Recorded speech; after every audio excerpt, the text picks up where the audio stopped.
Well, here we are. Uh, the Scotting Movies Oscars. Um, I'm going to present over a series of videos the Oscars as they should have been.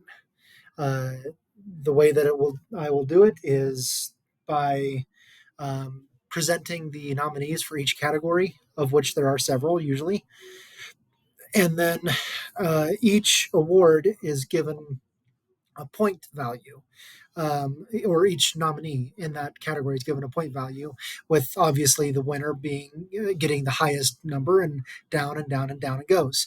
And then at the very end, the best picture is determined by adding up the nominees for every film, and the highest gets that award. That's the way it should be. That's the way that I'm going to do it here.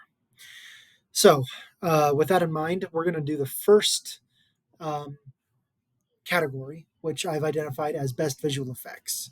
And let's be honest, if there's one category where Hollywood gets a little too obsessed with spectacle and not enough with storytelling, it's visual effects. Uh, the visual effects in this year were flashy, they were weird, inventive, practical, groundbreaking, and most importantly, in service of the story.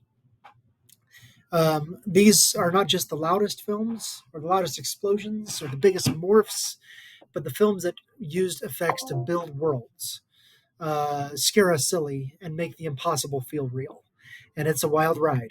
So, in alphabetical order, here are the 13 films that are nominated for visual effects. Beetlejuice. Tim Burton's ghostly playground used stop motion, makeup, matte paintings, and straight up chaos to bring the afterlife to life. The effects are intentionally scrappy. That's the genius. It looks like a haunted art project, and it works. Big. This might not be your typical effects heavy movie, but transforming a kid into Tom Hanks with nothing but subtle tricks and body language is a kind of magic all its own. The Zoltar machine alone earns its place here. The Blob, a goopy masterclass in practical horror. From melting faces to stretching torsos, the visual effects in The Blob don't just gross you out, they escalate the terror with every squishy scream. Child's Play. Who knew a 2 foot tall plastic doll could be this terrifying?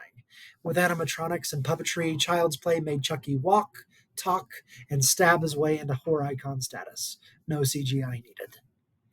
Cop. This one's a little bit of a curveball, but hear me out.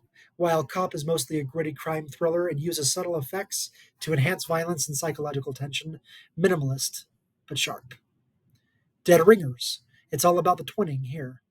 David Cronenberg's eerie double trouble surgery scenes used camera trickery and motion control to let Jeremy Irons convincingly act against himself, and you never doubt it for a second. Die Hard? Explosions, gunfights, falling bodies, and that rooftop detonation. Die Hard made its VFX look invisible, and that's the brilliance. Everything feels grounded, but the execution was flawless. Gorillas in the Mist. A seamless blend of real animals and groundbreaking animatronics, Gorillas in the Mist blurred the line between documentary realism and narrative drama. It's empathy powered by effects. The House on Carroll Street. A sleeper pick, sure, but a worthy one.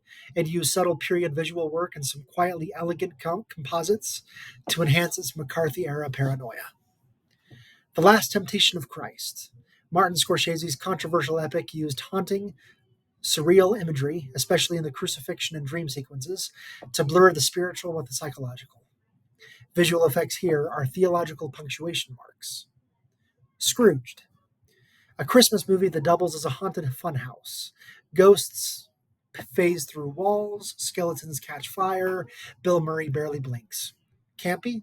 Sure, but creatively alive. Who Framed Roger Rabbit?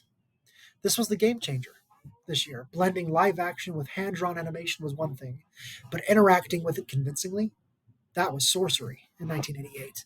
Every shadow, every slap, every glass shattering, it's a miracle of timing and craft. Willow. Before morphing became a digital cliche, Willow did it first. Industrial light and magic transformation sequences were revolutionary, and the fantasy world building, trolls, dragons, two-headed monsters, still lives up. So there they are, the 13 films that push boundaries, bent reality, turned imagination into something you could actually see. From haunted dollhouses to animated rabbits, 88 gave us a buffet of effects driven storytelling. Not a single superhero in sight, believe it or not. Which one would you give the Oscar to? Let me know in the comments. So, 13 films, 13 totally unique approaches to visual storytelling. But now it's time to do the hard part, narrow down to 5 final nominees. Here they are, also in alphabetical order: The Blob, Child's Play, Scrooged, Who Framed Roger Rabbit, and Willow. And now, the imaginary envelope, the imaginary drum roll. The Oscar for visual effects goes to Who Framed Roger Rabbit? Because really, how could it not? This isn't just technical wizardry, it's a love letter to animation, a noir mystery, a comedy, a full on magic trick that still holds up decades later. Every gag, every chase, every slapstick stunt, it's sold through effects that shouldn't work, but absolutely do. Roger Rabbit wasn't just pushing boundaries, it bulldozed them. Richard Williams' animation, Dean Cundy's cinematography, ILM's post production wizardry.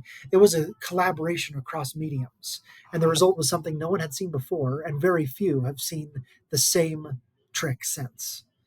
Even the shadows are perfectly timed.